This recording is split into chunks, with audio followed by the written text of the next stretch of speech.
आप student life से job में जा रहे हो, आप स्टूडेंट लाइफ से वॉर जोन में नहीं जा रहे। वॉर जोन में क्या होता है कि आपको हर समय अलर्ट रहेगी, कहीं से भी लड़ाई हो सकती है, तो आप आंख बंद करके सावधानी रख सकते जब आप सदगुरु का एक्सपीरियंस सुनते हो कि वो पत्थर पे बैठे थे एक दिन और उनके कपड़े गीले हो गए थे हैं आंसुओं आंसू से, से। तो अब तुम पत्थरों पे बैठ के ये नहीं करोगे कि यार मेरी भी शर्ट गीली है। I am following Isha meditators on Instagram and they share there. I also don't experience anything when I visit consecrated spaces. Namaskaram everyone, सभी का स्वागत है चैनल में।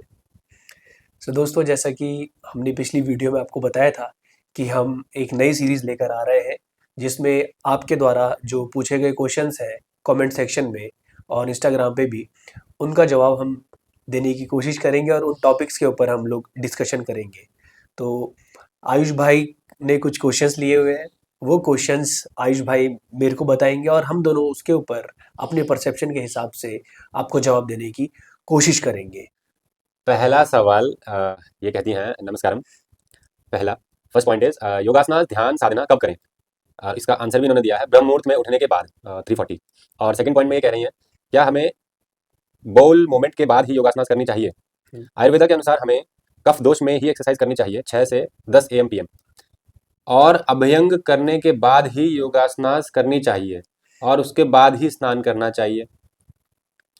और कोई कहता है कि ब्रह्म मुहूर्त में स्नान करनी चाहिए, सदगुरु भी कहते हैं, तो किसकी बात माने?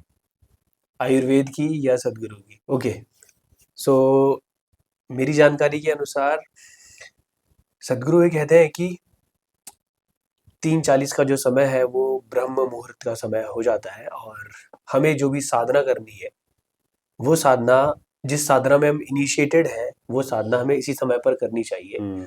और योगासना के बारे में स्पेशली पूछा गया है, तो सदगुरु ने योगासना के लिए ये बोला है कि आप योगासन उस समय करें जिस समय आपके पेट में कुछ भी ना हो, क्योंकि योगासन एक ऐसी चीज है जिस समय आप सीधा परमात्मा से जुड़ते हैं, या फिर आप ऐसा कहें कि परमात्मा आपके साथ चलने के लिए तैयार है। परंतु अगर आपके पेट में कुछ रहेगा, आपके शरीर में अगर भोजन का एक अंश रहेगा, तो वो रुकावट पैदा करेगा।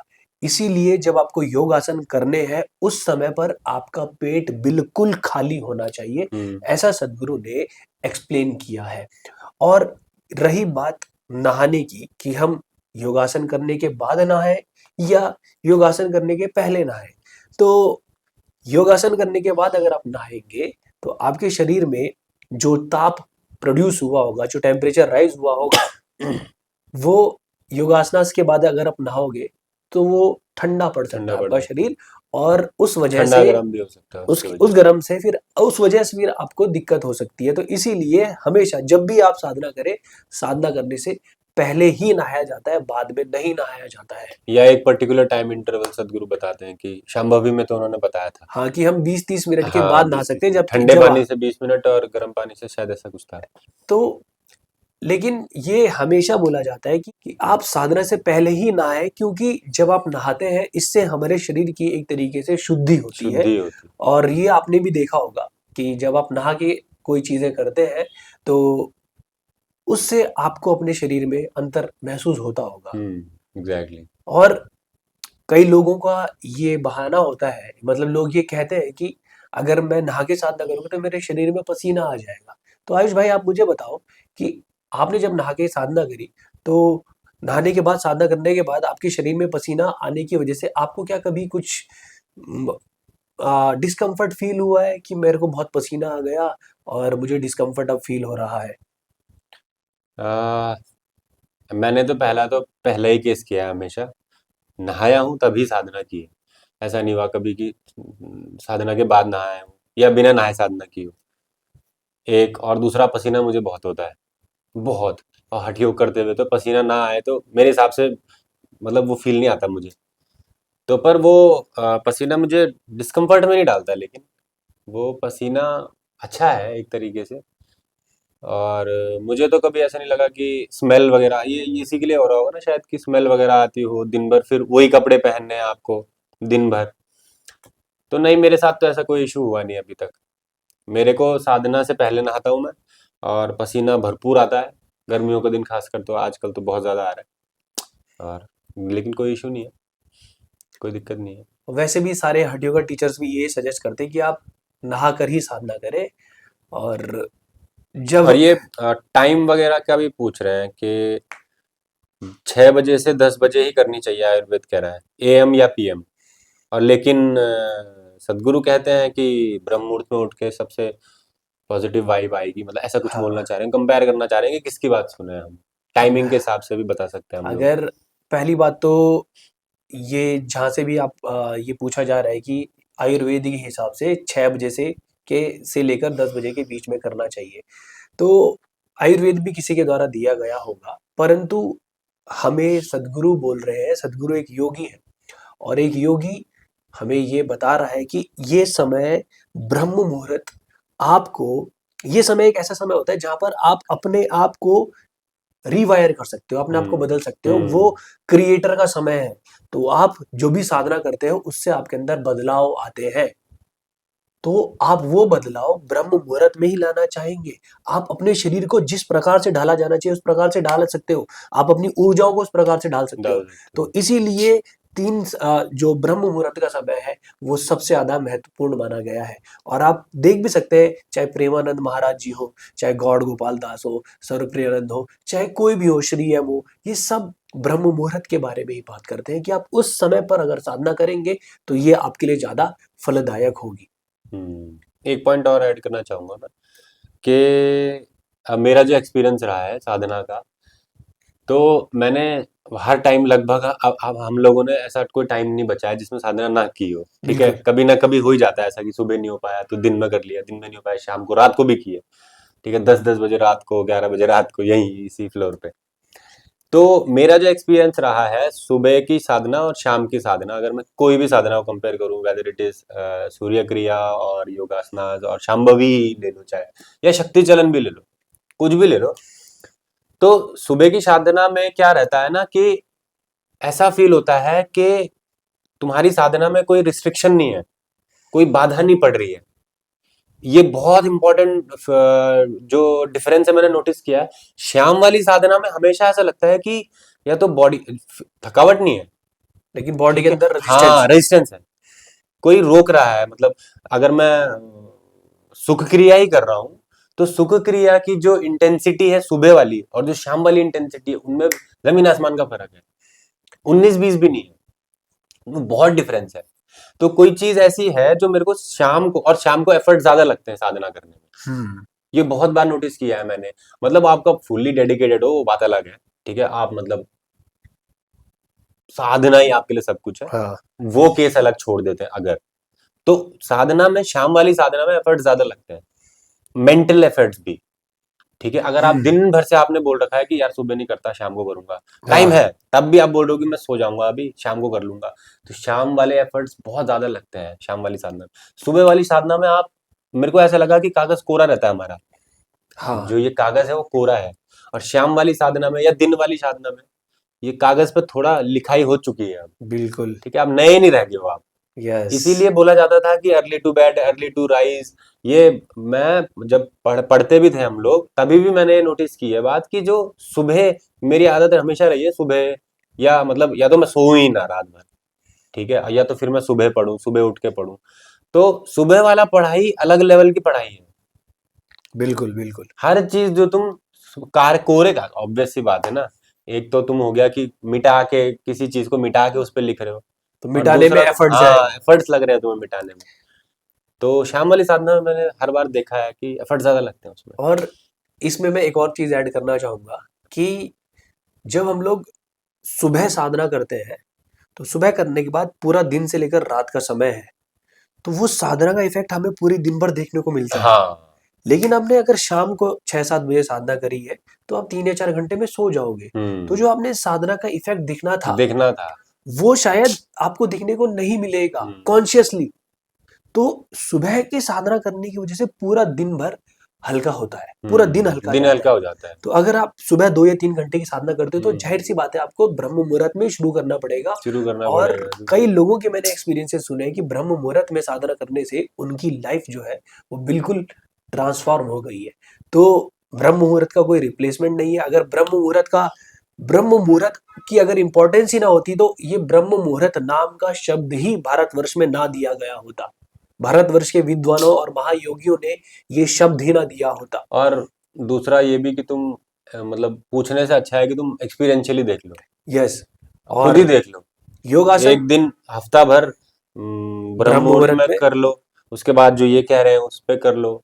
तो तुम्हें खुद ही मतलब अगर तुम अच्छे से इन्वॉल्व हो अपनी साधना में, तो तुम्हें साधना अपने आप ही जवाब दे और देगी कि दूसरी कब बात ये है कि अगर आप अपनी साधना में रेगुलर रहोगे तो आप ब्रह्म मुहूर्त में आपकी आंखें खुलने लगेंगी। खुलने ही लगेंगी। आपको कोई एग्जैक्टली। जबरदस्ती उठाएगा और उस समय पर फिर आप अपने आप को साधना करने से नहीं रोक पाओगे। बल्कि शाम की साधना में हम कुछ और चीजें ऐड कर सकते हैं, हठ योगा के मतलब जो थोड़ा सटल्ड क्रियाएं हैं, हाँ, उससे आपकी नींद पे इफेक्ट पड़ता है। बिल्कुल। मैंने देखा है कि या तो ब्रेथ वॉचिंग कर ली या कुछ ऐसा कर लिया जो शांत बैठे बैठे कर सकते हो आप। ईशा क्रिया हो ईशा गई, कर लिया, ईशा क्रिया कर लिया। सुख क्रिया, या ये तो पहले ऐसा कर सकते हैं शाम की या रात की साधना में, खाना खाने के बाद हो गया। जो आपको थोड़ा बैलेंस। सुख क्रिया कर ली। हाँ, हाँ, तो उससे सुबह आपकी नींद अच्छे से खुलती है। बिल्कुल, लेकिन जो वाइब्रेंट प्रैक्टिसेस हैं वो सुबह। बिल्कुल। तो अगले सवाल पे जाएं। अगले सवाल पे चलते हैं। तो एक सवाल है शिव शक्ति 4691 का है। ये कहते हैं कि नमस्कारम अका, how we can level up our energies so that my sleep will get reduced. Okay. Shiva Shakti 4691। तो आयुष भाई, मैं तो सबसे पहले आपके ही व्यूज जानना चाहूंगा इस क्वेश्चन पे कि हम अपने एनर्जीज को कैसे लेवल अप कर सकते हैं ताकि हमारा स्लीप कोटा डिक्रीज हो जाए। हाँ, मेरे पास इसलिए शायद पहले आ रहे हैं आप, क्योंकि मेरी साधना का सबसे पहला इफेक्ट मेरे को जो दिखता है वो मेरी स्लीप साइकिल पे ही दिखता है। बिल्कुल। मैं साधना ना करूं तो मैं बड़े आराम से सो सकता हूँ 8-9 बजे तक। लेकिन अगर मैं साधना कर रहा हूँ तो मेरी नींद खुलनी ही खुलनी है 3 बजे, 3:30 बजे, 4 4 बजे से पहले पहले। मतलब अगर मैं खुल गई मेरी आंख तो 3 बज के समथिंग कुछ कुछ दिखेगा मुझे घड़ी पे। तो इसके लिए लेवल अप करने के लिए तो आपको हठ योग, सुबह सुबह हठ योग करो और शाम को, इस क्वेश्चन का आंसर शायद हम पीछे डिस्कस कर चुके हैं कि हठ योग सुबह, और शाम को आप थोड़ा लेस वाइब्रेंट जो साधनाएं हैं जैसे सुख क्रिया हो गई, सोने से पहले कर सकते हैं उन्हें। ताकि आप वो इसलिए करते हैं शायद, जो मैंने एक्सपीरियंस किया इन चीजों से, कि वो आपकी नींद जो है ना उसको बेहोशी में कन्वर्ट नहीं करेगी। नींद होगी वो, आप बेहोश नहीं हो जाओगे नींद में, आप होश में। होश में सोओगे आप। मतलब अब मैं ये नहीं कहूंगा कि आप एनलाइटेंड हो गए नींद में, नहीं, बट जो कल सोए थे आप उससे ज्यादा होश में होंगे आप आज, इन बिल्कुल। साधनाओं की, शाम वाली साधना की वजह से। तो शाम वाली साधना को आप अगर आपको लेवल अप करना है एनर्जीज को, और प्लस सुबह जल्दी उठने की आदत डालनी है, तो आपको शाम वाली साधना की आदत डालनी पड़ेगी। शाम को। शाम को ईशा क्रिया कर सकते हैं, सुख क्रिया कर सकते हैं, ब्रेथ वॉचिंग, और कुछ मतलब ऐसी ऐसी क्रियाएं जो आप बैठे बैठे कर सकें। हाँ, जिसमें मतलब आपको एम्प्टी स्टमक कंडीशन रखने अब की वगैरह वगैरह, हाँ, टेंशन ना आपकी हो, टेंशन ना हो। जिसे हम जनरली बैलेंसिंग साधनाएं कहते हैं, वो आप कर सकते हो हाँ, ताकि आप एग्जैक्टली। अगले दिन थोड़े बैलेंस्ड और बैलेंस्ड होकर उठो। हम्म। तो हाँ, और मैंने ये भी एक्सपीरियंस किया है कि जब हम हठ योगा की प्रैक्टिसेस करते हैं, खास करके योगासनास जब मैंने स्टार्ट किए थे, तो योगासनास से मेरी नींद पे बहुत ज़बरदस्त फर्क पड़ा था। योगासनास, सदगुरु कहते हैं कि योगासन आपको कॉस्मिक ज्योमेट्री से अलाइन करते हैं। तो मेरी नींद 3 बजे 3:40 के हेर फेर में खुलने लगी थी, या हम्म। फिर आप ऐसा कहो कि मुझे फील होता था कि कोई जबरदस्ती उठा रहा है, उठ। और आपके पास कोई ऑप्शन नहीं है, आप सो ही नहीं सकते, सो आपकी ही नहीं बॉडी सकते आप। सडनली अवेक हो एग्जैक्टली, गई। हाँ, यही होता है। और इतनी लाइट, उसके बाद आप जाओगे कि साधना करो, साधना करो। और मैं एक और चीज आपको बताता हूँ कि जब हमारी ब्रेथ अच्छे से फ्लो हो रही हो, ब्रेथ अच्छे से फ्लो हो रही हो, तो हमारी नींद बहुत अच्छी आती नींद है बहुत अच्छी और आती हमारी है। साधना बड़ी एफर्टलेस होती है। तो आपको अगर अगर जल्दी उठना है तो ये ब्रेथ पे काम करना पड़ेगा। और ब्रेथ से मेंटल रेजिस्टेंस भी कम होता है। हाँ, तो इसीलिए जब हम लोगों को संयमा की प्रिपरेशन करने के लिए बोला जा रहा था, तो उस समय पर 1-1 घंटा सुख क्रिया करने के लिए बोलते हम्म। थे। तो एक BSP शून्य में भी 20-20 मिनट बोलते थे कि ओम चैंटिंग और सुख क्रिया सुख करो। क्रिया किया जाए, ये बैलेंसिंग साधना है। हम्म। तो हम लोग ये कर सकते हैं, और मैं भी इसको पहले किया करता था जब मेरे एडवांस प्रोग्राम नहीं हुए थे। उस समय भी मैं बैलेंसिंग के लिए कुछ कुछ साधना करता था। तो ये सुख क्रिया हम लोग कर सकते हैं, नाड़ी शुद्धि कर सकते हैं। जो लोगों ने शांभवी महामुद्राएं में दीक्षा नहीं ली है, उपयोगा में नाड़ी शुद्धि होती है, आप वो सीख सकते हैं और वो कर सकते हैं। वो यूट्यूब पे अवेलेबल है, और आयुष भाई योग वीरा बन चुके हैं। अगर आपको उपयोगा सीखना है तो आयुष भाई जो है वो ऑनलाइन आपको उपयोगा सिखा सकते हैं। आप कमेंट सेक्शन में कमेंट करके बताइएगा, जो लोग इंटरेस्टेड है आयुष भाई उनको उपयोगा सिखा सकते हैं। सो नाड़ी शुद्धि या सुख क्रिया अपनी रात को, मुझे ऐसा लगता है कि रात को अगर आप सो के ये करेंगे तो आपकी नींद में आपको बहुत जबरदस्त डिफरेंस बहुत देखने को मिलेगा। है। और खाने पीने में ध्यान रखें, मोमो चाउमीन इस तरीके की चीजें जो है ये बिल्कुल कम कर दें। आप अगर नींद के जितना अवॉइड हो सके, जितना अवॉइड हो सके और अवॉइड कर सके, कोल्ड ड्रिंक वगैरह ये सब चीजें। Negative pranic food. हाँ, हालांकि बहुत सारे लोग नेगेटिव प्राणिक फूड इतनी आसानी से छोड़ नहीं सकते, बट जितनी भी ये चीजें हैं फालतू की चीजें, इनको खाना बंद करें। धीरे धीरे आपको पता लगेगा कि आपकी बॉडी अच्छे लेवल पर परफॉर्म करने लगी है। सो अब नेक्स्ट क्वेश्चन की तरफ चलते हैं। आयुष भाई, कोई मेरा एक वीडियो मैंने अपलोड किया था, उसमें किसी ने पूछा है कि anna, I can totally relate to you. I have a query. I am following Isha meditators on Instagram, and they share their experience. Some say blissful, some say exploding experience, etc. etc. But I also don't experience anything when I visit consecrated spaces. I also went to Dhyanlinga thinking now I will also explode, but nothing happened then. Next day, I spent 1 hour in Surya Kund thinking that I'll get receptive to Dhyanlinga and Devi, but nothing happened again. My question is, even if a person isn't even if a person isn't receptive or don't experience the presence, will the person get benefits of the consecrated spaces? This thought bothers me. What's the point of going to ancient temples if I don't feel anything? Recently, I was planning to go to Kachi Dham. What are your views on it? तो ये question तो मेरे से पूछा गया है, but मैं आयुष भाई के घेरे में डाल रहा हूँ ये क्वेश्चन, आयुष भाई के पाले में। देन उसके बाद आयुष भाई के आंसर के बाद मैं इसका जवाब देना चाहूंगा। इन्होंने 2-3 चीजें बोली कि कॉन्सेक्रेटेड स्पेस में जा रहे हैं ये, और ये कनेक्ट कर रहे हैं 3 चीजों को, नहीं करना चाहिए। कॉन्सेक्रेटेड स्पेस में जा रहे हैं ये, लेकिन इन्हें कुछ फील नहीं हो रहा है, पहला पार्ट। दूसरा पार्ट ये कह रहे हैं कि जाना बंद कर दूं क्या फिर, हाँ, और पूछ रहे हैं कि हाँ, अगर मुझे कुछ अगर मुझे एक्सपीरियंस। फील ही नहीं हो रहा है तो क्यों जाऊं मैं, हाँ, ये कह रहे हैं।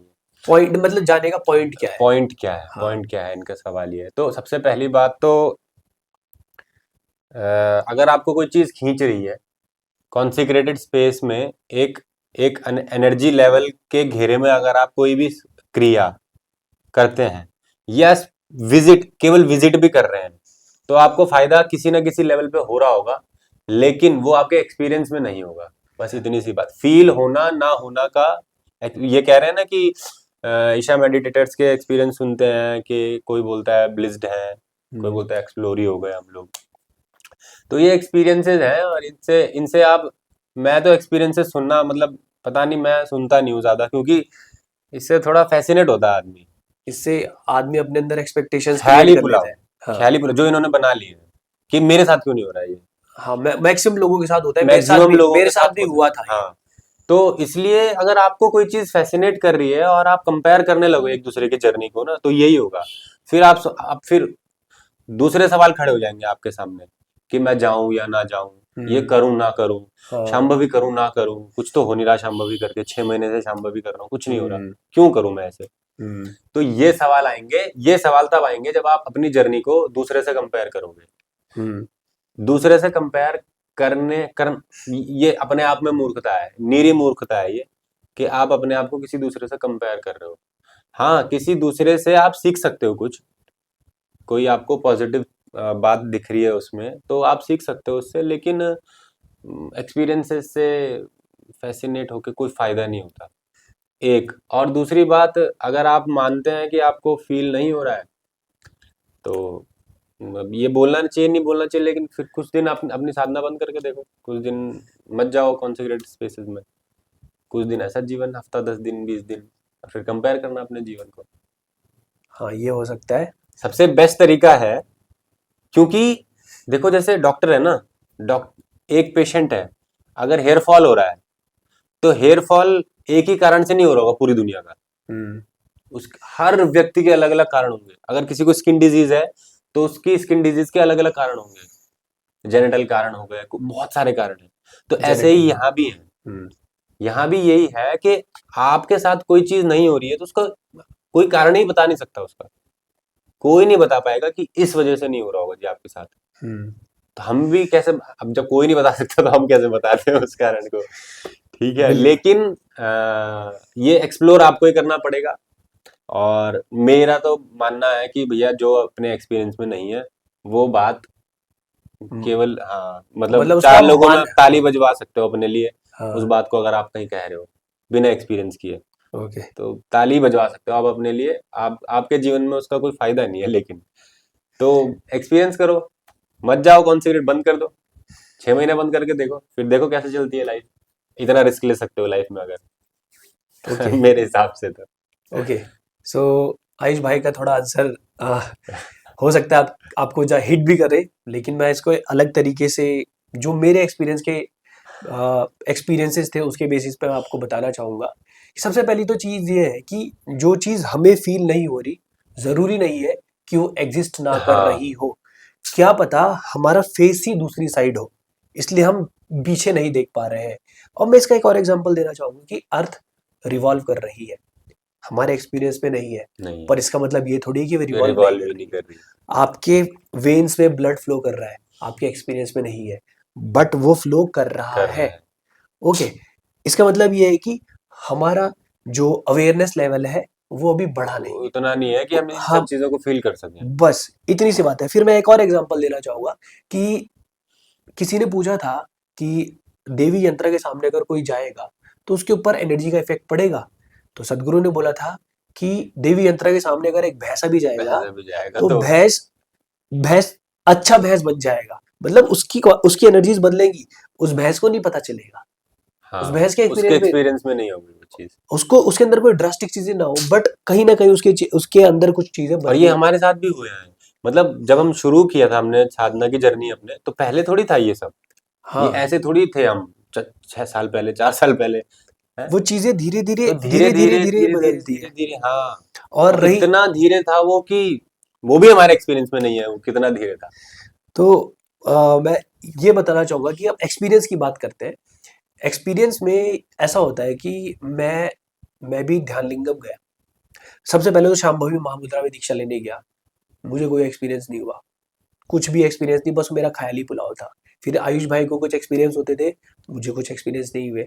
फिर धीरे धीरे धीरे मेरे को नाग प्रतिष्ठा में जाने का मौका मिला। नाग प्रतिष्ठा में मुझे लगा मेरी तीसरी नेत्र खुल जाएगा, कुछ नहीं हुआ। फिर मैं गया ध्यान लिंगम, जैसे आप बोल रहे हो कि मैं ध्यान लिंगम मंदिर गया, मुझे कुछ नहीं हुआ। मैं गया, मैं इस कमरे के अंदर 3-3 घंटे इसी जगह पर बैठा हूँ। मुझे लगा कि मैं ध्यान लिंग में जाऊंगा, मैं उठूंगा ही नहीं वहां से। 10-15 मिनट के बाद मुझे भगा दिया गया क्योंकि रात के 9:30 ये बज होता गए है, थे। ये होता है। फिर उसके बाद मैं ध्यान लिंगम में गया, कुछ नहीं हो रहा। मैं ध्यान लिंगम के अंदर 2.5-2.5 घंटे बैठा, बट मैं जबरदस्ती बैठा हूँ, मुझे कुछ नहीं, कुछ भी एक्सपीरियंस नहीं हुआ। फिर देवी मंदिर में गया, कुछ एक्सपीरियंस नहीं हुआ। पर सदगुरु ने कहा है कि कुछ ना कुछ होगा, अगर किसी और को हो रहा है, अभी हमारे एक्सपीरियंस में नहीं है, बट वहां जाके आप, मैं तो आपको एक चीज बताना चाहूंगा कि आप वहां जाना, कॉन्सिक्रेटेड स्पेस में आपकी ब्रेथ पे कुछ ना कुछ इफेक्ट पड़ेगा, या तो ब्रेथ पे या आपके थॉट्स पे। अगर ये कुछ आपको इफेक्ट पड़ रहा है ना, तो इसका मतलब एनर्जी का इफेक्ट आपके ऊपर आ रहा है। या तो थॉट बहुत तेज होंगे या स्लो होंगे, या आपकी ब्रेथ ब्रेथ पे कुछ फर्क पड़ेगा ही पड़ेगा। मैंने ये एक्सपीरियंस किया है।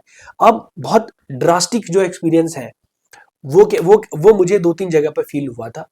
एक, मैं केदारनाथ भी गया, केदारनाथ में मुझे कुछ फील नहीं हुआ, कुछ भी फील नहीं हुआ। फिर उसके बाद हम गुप्त काशी आए, गुप्त काशी में मुझे कुछ फील हुआ।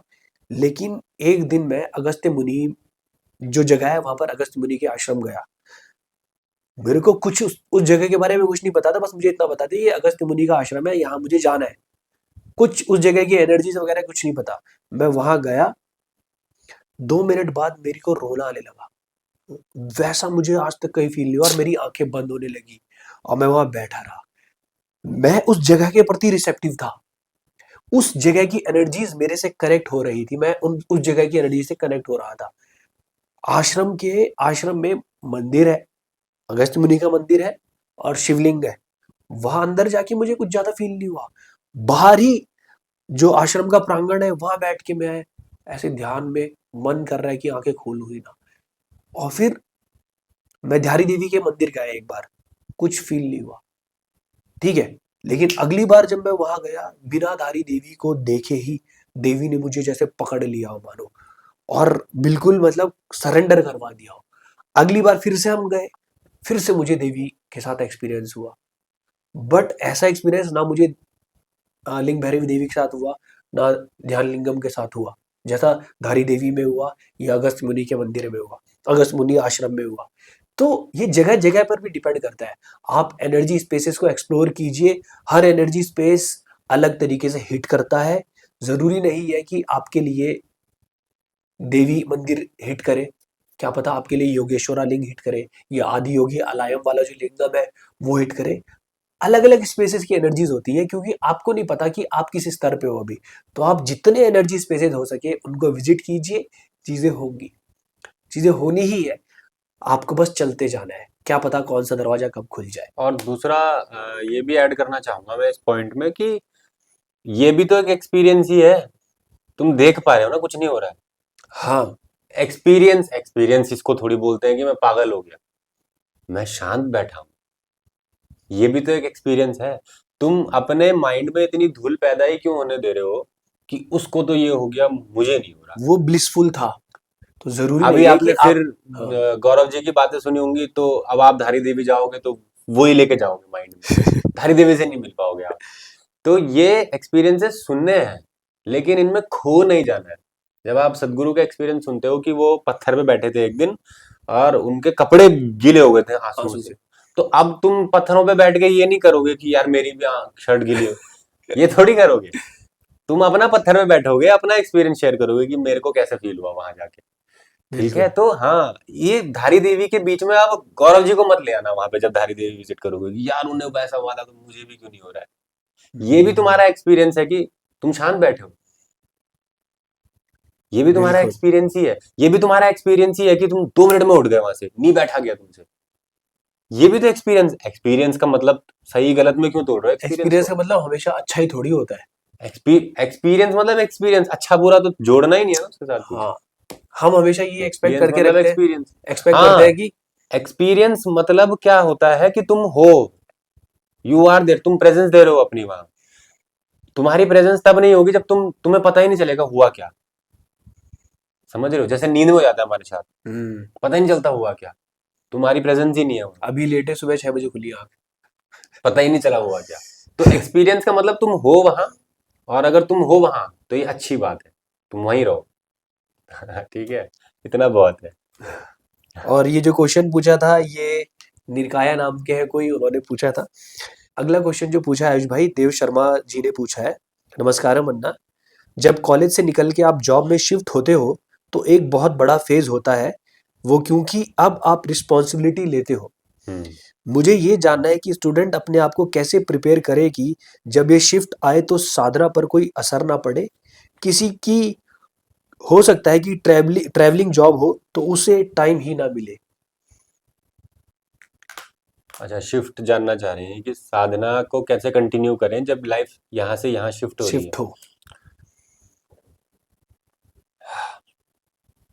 लाइफ को एज अ लाइफ देखा जाए तो वैसे तो लाइफ शिफ्ट हो नहीं रही है, रूटीन तुम्हारा इधर उधर हो जाता है थोड़ा बहुत, टाइमिंग इधर उधर होती है केवल। मैं हमेशा अपने स्टूडेंट्स को जो बोलते हैं कि सर क्लास में लेट हो गया मैं आज, तो जी कितने मिनट लेट हुए कि 10 मिनट लेट हुए, तो मैं उनको ये बोलता हूँ कि अगर आप मान लिया 6 बजे उठे, तो अगर आप 5:50 पे उठ जाते हैं तो ये 10 मिनट वहां कवर हो जाते हैं, है ना, ऑब्वियस बात है, फिर लेट नहीं होते तुम। हम्म। तो ये जो टाइम शिफ्ट होता है ना, आप लोग इसको ऐसे मत देखिए कि ये शिफ्ट हो रहा है, कोई शिफ्ट नहीं हो रहा, लाइफ एक जैसी चल रही है, कुछ शिफ्ट नहीं हो रहा है।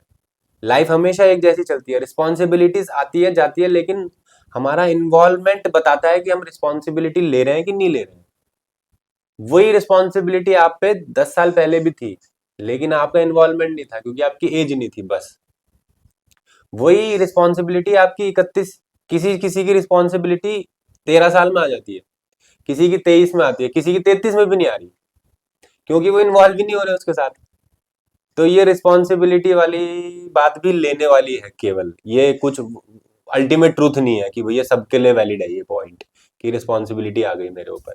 तो अगर आपको लाइफ एज अ बेसिक देखना है तो रूटीन मेरे हिसाब से केवल टाइमिंग शिफ्ट होती है जब आप स्टूडेंट लाइफ से कॉर्पोरेट लाइफ में या जॉब में फाइनेंशियली, हाँ, जाते हो। जॉब में जाते हो, तो केवल टाइमिंग शिफ्ट होती है। उस पे आपकी साधना पे इफेक्ट नहीं पड़ना चाहिए, किसी चीज का भी नहीं, क्योंकि ये प्रायोरिटी तो है। अभी एक एग्जांपल देता हूँ, मेरे घर वाले मेरे लिए इस इंटरव्यू से ज्यादा प्रायोरिटी है, ऑब्वियस सी बात है, लेकिन मैं अभी इंटरव्यू दे रहा हूँ ना, उनके साथ तो नहीं हूँ। तो अभी आपकी प्रायोरिटी क्या है? ये ऑल ओवर प्रायोरिटी नहीं है, प्रायोरिटी तो वही है मेरी, हमेशा हमेशा रहेंगी, लेकिन अभी क्या प्रायोरिटी है? अभी मेरे लिए सबसे जरूरी चीज ये इंटरव्यू है। अभी मेरी मम्मी का भी कॉल आ जाएगा, पापा का भी कॉल आ जाएगा, तो मैं रिजेक्ट करूंगा उसे कि भाई मैं अभी अभी इस काम में हूँ। तो ये है, आप मतलब ये मत देखिए कि आप स्टूडेंट लाइफ से जॉब लाइफ में चले गए तो क्या होगा, ये होगा वो होगा। टाइम इधर शिफ्ट हो रहा है केवल, आपके पास अभी भी enough, more than enough time होगा अपनी साधना करने के लिए। अगर आप, हाँ, ये हो सकता है कि अगर थोड़ा लेजी होता है आदमी स्टूडेंट लाइफ में, कॉर्पोरेट वर्ल्ड में थोड़ा आपको टाइमिंग का ध्यान रखना पड़ता है कि भाई 8 बजे, मतलब 8 8 बज के 5 मिनट नहीं होना चाहिए, नहीं तो हाँ, सैलरी कट जाएगी। तो उसके लिए आप ये कर सकते हो कि 6 बजे उठते हो तो 5 बजे उठ जाओ। इतना ही शिफ्ट होगा लाइफ, मेरे हिसाब से तो नहीं हो सकता साधना करने के लिए, इतना ही शिफ्ट होगा लाइफ। बिल्कुल, बिल्कुल। और अ, इसको इसमें मैं ये ऐड करना चाहूँगा कि आप स्टूडेंट लाइफ से जॉब में जा रहे हो। आप स्टूडेंट लाइफ से वॉर ज़ोन में नहीं जा रहे हो, हाँ, एग्जैक्टली। कि जहाँ पर हर समय पर आपको वॉर ज़ोन में क्या होता है कि आपको हर समय अलर्ट रहना है कि कहीं से भी लड़ाई हो सकती है, तो आप आँख बंद करके साधना नहीं कर सकते। हाँ। ऐसे ज़ोन में आप नहीं जा रहे हो, हम्म। ठीक है? भले ही आपकी ट्रैवलिंग वाली जॉब हो या कैसी भी जॉब हो, कैसी भी जॉब हो, कैसी भी जॉब हो। कैसी भी जॉब हो, लोग खाना तो खाते ही हैं, खाना खाते हैं ना, तो बस साधना भी हो जाएगी। इसको कोई बहुत बड़ा हाइप क्रिएट करने की ज़रूरत नहीं है। हम्म। हम लोग चीज़ें केवल अपने माइंड में बड़ी बनाते हैं, हम बहुत ज़्यादा हाइप क्रिएट कर लेते हैं कि आज मेरा इंटरव्यू है और आज मेरे सामने 4 बड़े-बड़े लोग बैठेंगे। वो इंसान है बस, आप उनकी उनकी हाइप क्रिएट मत करो, क्योंकि मैं आपको एक चीज़ बोलना चाहूँगा ऐसे में कि आपके अंदर भी वही सोर्स ऑफ क्रिएशन काम कर रहा है जो उनके अंदर काम कर रहा है। तो इन चीज़ों को इतना बड़ा बनाने की ज़रूरत नहीं है, वैसे भी इस दुनिया में कोई चीज़ बड़ी है? कुछ भी बड़ी नहीं है इस दुनिया में, कोई भी चीज़ बड़ी नहीं है। आप उस चीज़ की इतनी हाइप क्रिएट मत करो कि मैं जॉब में चला जाऊँगा तो कैसे करूँगा? खाना खाने के बारे में सोचा है कि मैं जॉब में जाऊँगा तो खाना कैसे खाऊँगा? नहीं, लोग खाना खाते, तीनों टाइम खाना खा रहे हैं। क्योंकि उसकी हाइप नहीं है बस, हाँ, वो अभी हमने नॉर्मल बना दिया कि खाना तो हाँ, खाना ही है। खाना तो खाना ही है, तो साधना भी करनी है, खैर सिंपल साधना सी भी बात। करनी है, जाहिर सी हाँ, बात है। रात को सोने की टेंशन नहीं कि मैं जॉब जाऊँगा तो सोऊँगा कैसे? तुम सोओगे भी, सब कुछ करोगे, बस साधना के लिए इतनी हाइप क्रिएट करने की ज़रूरत नहीं है और कोई बहुत मेजर मेजर शिफ्ट नहीं आता है, बहुत नहीं मेजर आता है। शिफ्ट नहीं आता है। अगर आप एक अच्छे स्टूडेंट हो, तो आपको जॉब करने में कोई दिक्कत नहीं होगी। सीरियसली, अगर आप अच्छे से रिस्पॉन्सिबिलिटी आप सही में निभानी जानते हो, एज ए स्टूडेंट आपकी रिस्पॉन्सिबिलिटी है, आपके टीचर्स जो बोलते हैं उसको सुनो, आपको पढ़ाई, आपकी जो किताबें हैं आपको उनके उसके साथ समय बिताना है। तो यही चीज़ अगर आप करते रहे हो, तो आप जब जॉब में जाओगे तो वहाँ पर आपके जो बॉस होंगे, जो भी होंगे, वो आपको जो काम देंगे आप वो काम अच्छे से करोगे। ये सिंपल सी बात है। और बस मैं एक चीज़ आपको ये कहना चाहूँगा कि अपने आप को फालतू की एक्टिविटीज़ में इन्वॉल्व मत कर लेना। हो सकता है कि उसकी वजह से आपकी साधना में इफेक्ट पड़े। फैक्ट पड़े। ये मैं इतना कहूँगा कि ऐसी चीज़ों के साथ अपने आप को मत जोड़ लेना, क्योंकि मैंने अपनी लाइफ में फालतू चीज़ों के साथ जुड़ा ही नहीं कि फालतू की यारी दोस्ती चल रही है, कोई मुझे यहाँ से बुला रहा है, कोई वहाँ से बुला रहा है, ऐसा मेरे साथ नहीं हुआ। ये मैंने बात आप यहाँ पे क्यों कर रहे हैं? मैंने अपनी साधना जो है वो हमेशा उसको प्रायोरिटी रखा। भले ही मैं अपने ही कमरे में परेशान हो रहा हूँ, लेकिन मैंने साधना करी है। अकेले घूमा हूँ बट आई डिड साधना। सो ये चीज़ बस आपको मैं बताना चाहूँगा कि फालतू की चीज़ों में अपने आप को इन्वॉल्व ना करें। अगर आपकी साधना प्रायोरिटी है तो एवरीथिंग विल फॉलो और आपको बाकी चीज़ों से कोई फ़र्क नहीं पड़ने वाला है। एग्जैक्टली। एक लास्ट सवाल एक और है इसमें। ओके। आपने चुन के रखा होगा। हाँ, चुन के रखा था मैंने एक आपके लिए। तो ये पूछ रहे हैं कि कामदेव 24 है कोई, ये पूछ रहे हैं कि सर क्या आपका चैनल मोनेटाइज है? हाँ जी, मेरा चैनल मोनेटाइज हुआ है। तो इसका बड़ी जवाब है कि हाँ। बड़ी मशक्कत के बाद ये चैनल मोनेटाइज हुआ था, और कम से कम 1.5 साल लगे होंगे इसे मोनेटाइज और होने में। आगे अभी मशक्कत जारी है। मशक्कत जारी है, और इतना भी भयंकर कोई चैनल में मोनेटाइजेशन के बाद पैसों की बरसात नहीं हुई है। और एक सवाल और है अन्ना, क्या आप अपना नंबर दे सकते हो? ये पूछ रहे हैं विजय कुमार ZX2VZ। हाँ, फ़ोन नंबर अगर मैं शेयर कर दूँगा तो मेरे फ़ोन में लगातार कॉल पे कॉल आने लगेंगे। सो आप मुझे इंस्टा आईडी शेयर कर इंस्टाग्राम सकते पे हैं। मैं आपके सवालों का जवाब दे सकता हूँ। कॉल पे बात करना is not possible for me. So please आप इंस्टाग्राम पे मैसेज शेयर कर सकते हैं। ओके। सो इस वीडियो के लिए इतना ही। हम आने वाली वीडियोस में और क्वेश्चंस लेकर उन क्वेश्चंस के ऊपर डिस्कशन और करेंगे। अच्छे क्वेश्चंस लेकर, जिन पे डिस्कशन से भलाई होगी, मतलब किसी को हिट करें। हमारा मोटिव ही यही है कि आप लोग हिट हो। और आपकी भी अगर कोई क्वेश्चंस हो तो प्लीज़ कमेंट सेक्शन में कमेंट कर सकते हैं। आप क्वेश्चंस पुट करिए, कैसा भी क्वेश्चन हो सकता है, पढ़ाई लिखाई से लेकर, साधना से लेकर, इंडियन कल्चर से लेकर, किसी भी टॉपिक पर आप क्वेश्चन पुट कर सकते हैं, और हम उसके ऊपर बात करने के लिए रेडी हैं। बिकॉज हम लोग ऑलरेडी एक ऐसी पोजीशन पर है टीचिंग प्रोफेशन में। सो हम बच्चों से मिलते रहते हैं। तो आपके जो भी क्वेश्चंस हैं वो प्लीज़ आप शेयर कीजिएगा। हम उनके ऊपर डिस्कशन करने के लिए यहाँ पर आते रहेंगे। आई होप कि ये आपको वीडियो पसंद आई हो।